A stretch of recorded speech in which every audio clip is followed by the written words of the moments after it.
Jadi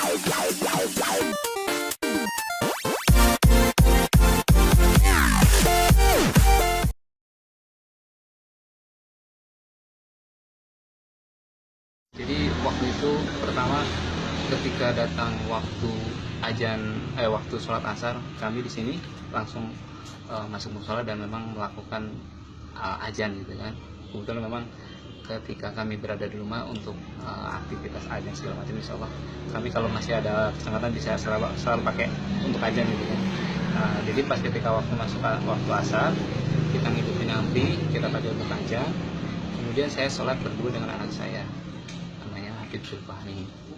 Ketika kita selesai sholat, setelah selesai sholat, tadi saya bilang ada 2 hambal yang baru dipasang warna merah, yang 2 lagi warna hijau belum kita pasang.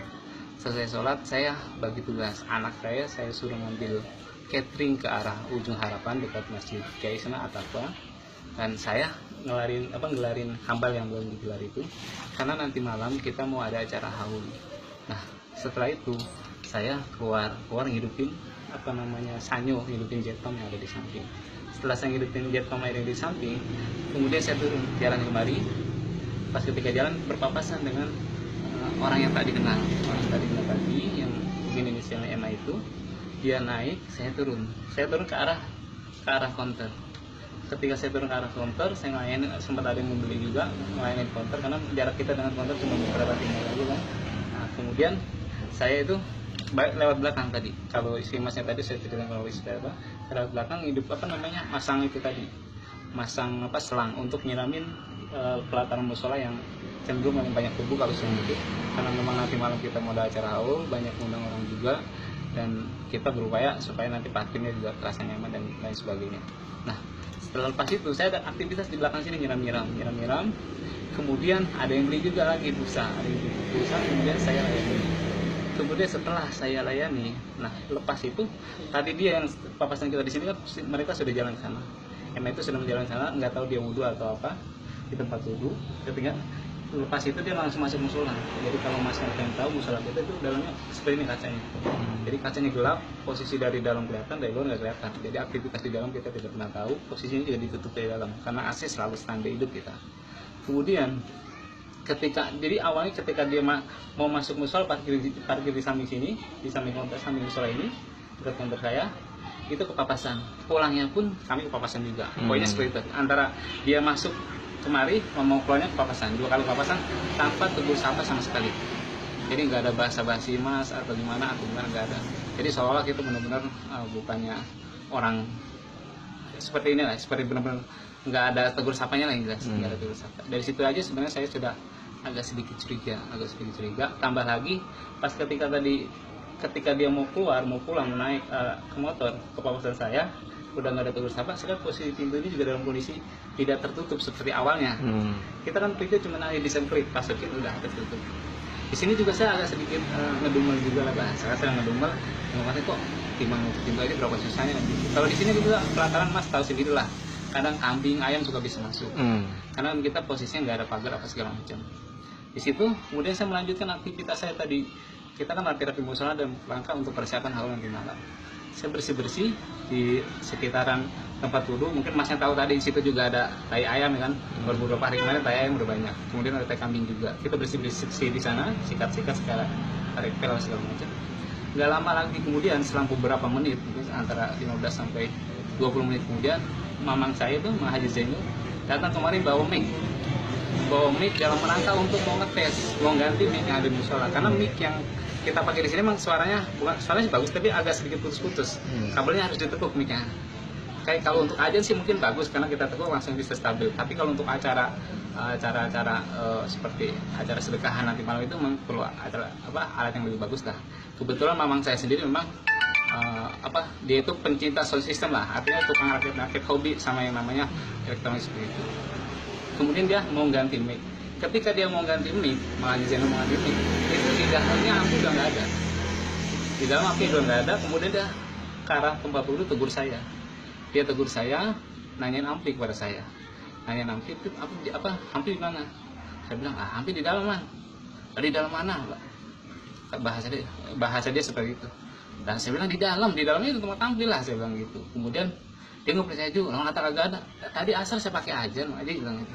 Saya sambil jalan masuk ke dalam musola, saya lihat betul memang ambil bang nggak ada. Cuma saya tadi dari tadi itu saya memang sudah curiga dengan orang tersebut, sehingga akhirnya saya langsung secara spontanitas batin saya mengatakan, Maji itu orang yang tadi yang pakai motor repung warna merah. Saya udah langsung aja dah, kalau Maji mah ya udah hilang dah, dia udah pesimis. Kemudian kalau saya berpikir belum lama, nah kemudian saya ambil motor, saya kejar. Itu pun saya dalam kondisi serebet saya kejar. Nah di dalam perjalanan saya berdoa, ya Allah mudah-mudahan motornya kempes atau gimana, sehingga akhirnya saya ketemu dengan beliau.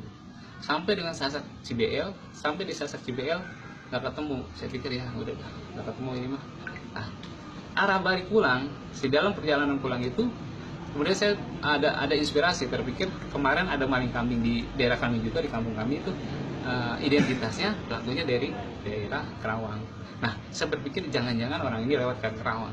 Makanya saya dari pasar Muara itu, yang pasar Sakusi itu, saya belok ke arah ke arah Kerawang itu yang saya ngomongin. Setelah itu, sampai sebelum kalian itu, saya juga udah pesimis ya, dia takut kemudian, karena arah ke sana itu banyak bungaran. Saya berpikir ketika motornya kempes pun pasti dia akan paksa, karena kalau nambel itu jauh gitu.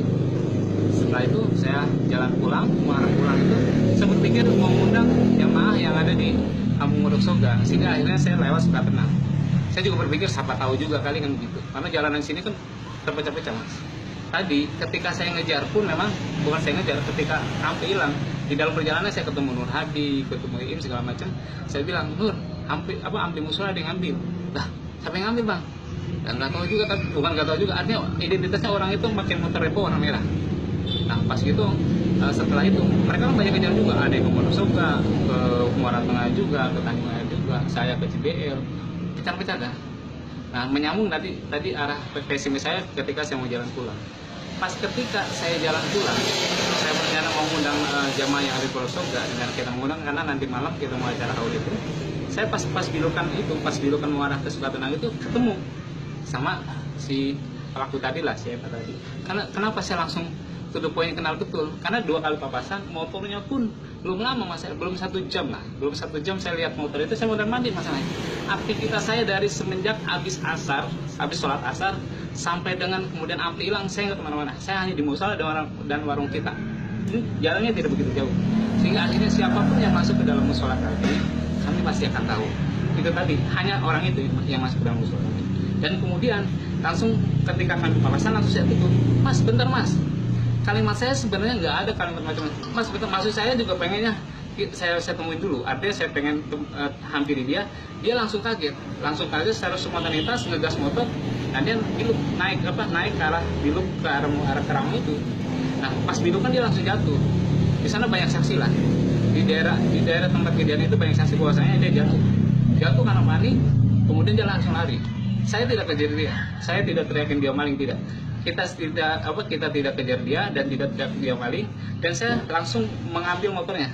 Maksudnya motor karena posisi jalan, saya ngangkat motor, kemudian sambil saya cek itu barang. Ternyata betul bang Ampi kita. Saya takut mungkin bisa jadi tadi Ampi saya ditaruh di mana atau dijual di mana gitu kan. Artinya kita juga mengantisipasi juga. Karena dari awal juga kita memang sudah curiga sama dia. Ketika kita sudah angkat itu Ampi, motornya kita pinggirin, kita cek semua, ternyata betul Ampi kita. Potongan kabelnya, di atas Ampi tersebut juga ada tai burung, karena mungkin kalau Mas mau lihat tadi nanti di tempat Ampi itu kita belum ada plafon nih, sehingga ada burung gereja juga kadang-kadang suka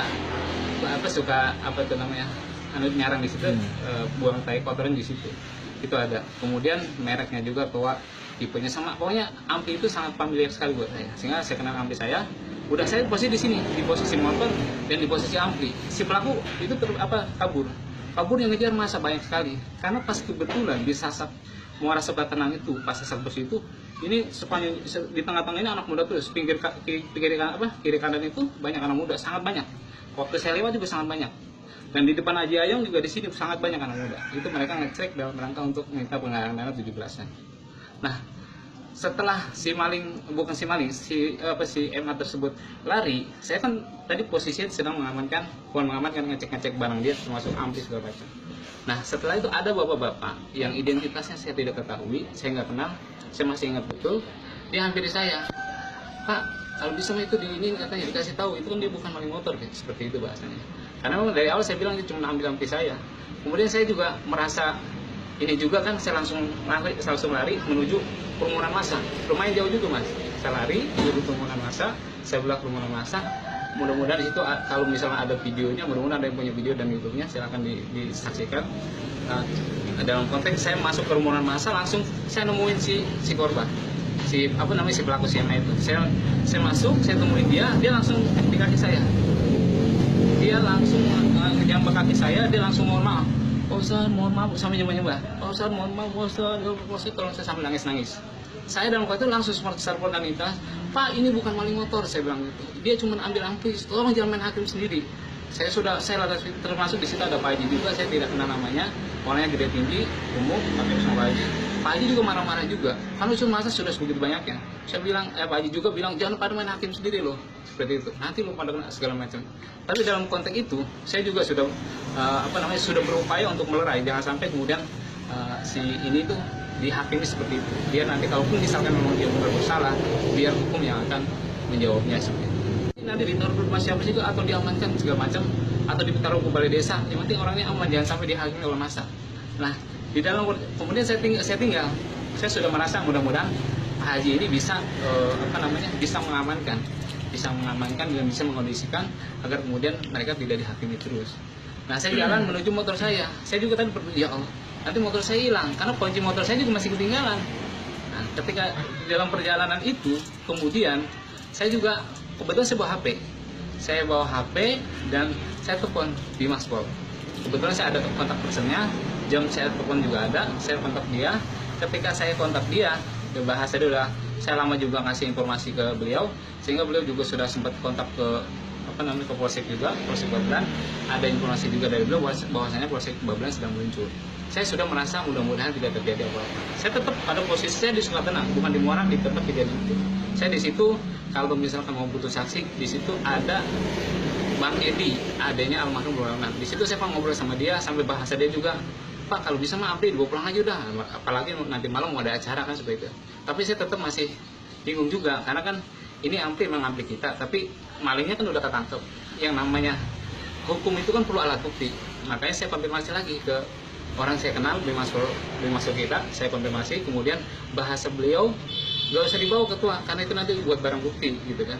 Saya nggak tahu kalau kemudian itu di seberang itu si MA itu udah dipukulin apa segala macam, sampai kalimatnya terakhir yang saya dengar ketika saya udah di rumah itu dibakar, saya nggak tahu. Demi Allah saya nggak tahu. Bahkan saya terus terang saja secara pribadi mengutuk perbuatan anarkisme seperti itu. Itu perbuatan binatang, perbuatan orang yang tidak mempunyai kemanusiaan, orang yang tidak mempunyai akhlak.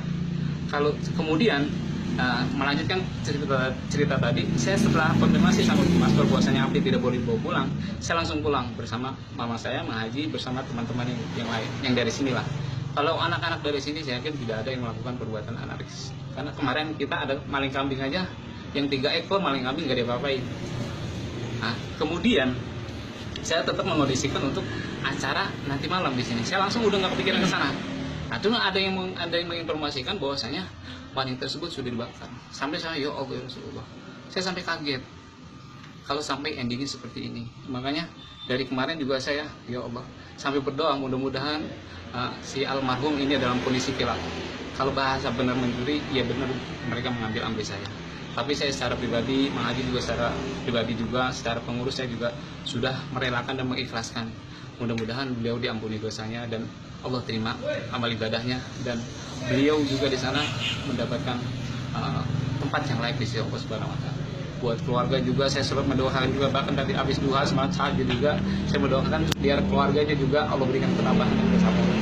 Jangan kemudian ya buat kita juga yang ada yang mungkin melihat situasi seperti ini, kita jadikan satu pelajaran buat kita juga, bahwasanya itulah sifat anarkisme seperti itu adalah sebuah sifat yang memang sangat tidak dibenarkan. Kalaupun dia bersalah, biar hukum kita yang akan menjawabnya. Biar karena negara kita adalah negara hukum, bukan negara yang main hakim sendiri, bukan kita hidup di hutan segala macam.